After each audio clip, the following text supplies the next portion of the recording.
காற்றாய் நதியை மலையாய் பொழிவோம் மகிழ்வோம் வாழ்வோம். நான் வீட்டுக்கே போயிட்டேன். தலைவர் 173 படத்துல தலைவரும் கமலஹாசனும் ஒன்னா நடிக்கிறாங்க. அதுக்கு டைரக்டர் நம்ம லோக்கி தான் அப்படின்னு ஒரு பேச்சு ஓடிட்டு இருந்துச்சு. அப்புறம் தலைவருக்கு கூலி படம் ஞாபகம் வந்திருக்கும் போல. லோக்கியோட கதை நல்லா இல்ல அப்படின்னு விளக்கிட்டாரு. மனுஷன் அந்த கான்ல எந்த ஒரு டைரக்ஷனும் பண்ணாம ஹீரோவா இறங்கிட்டாரு.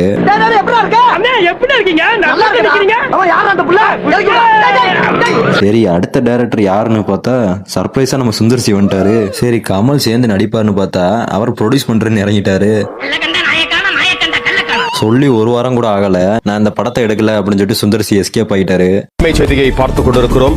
ரஜினி படத்திலிருந்து சுந்தர் சி விலகி இருப்பதாக தகவல் வெளியாகி இருக்கிறது. இதனால இன்டர்நெட்ல பல பேரு ஏன் இவரை இவ்வளவு நல்ல சான்ஸை விட்டுட்டு போனாரு அப்படின்னு சொல்லிட்டு அவங்கள ஒரு காரணத்தை ரெடி பண்ணி ஒரு கதை எழுத ஆரம்பிச்சிட்டாங்க.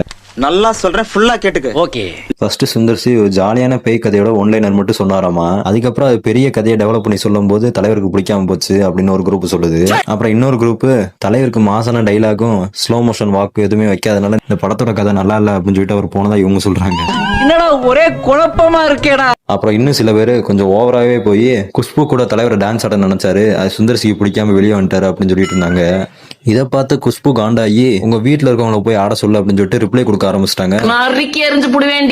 லோக்கிய டைரக்டரா போலான்னு பார்த்தா ஹீரோவா போயிட்டான். நெல்சன் டைரக்டரா போலான்னு பார்த்தா ஜெயிலர் 2 ப்ராஜெக்ட் இருக்கு. இப்ப யார டைரக்டரா போடலாம்?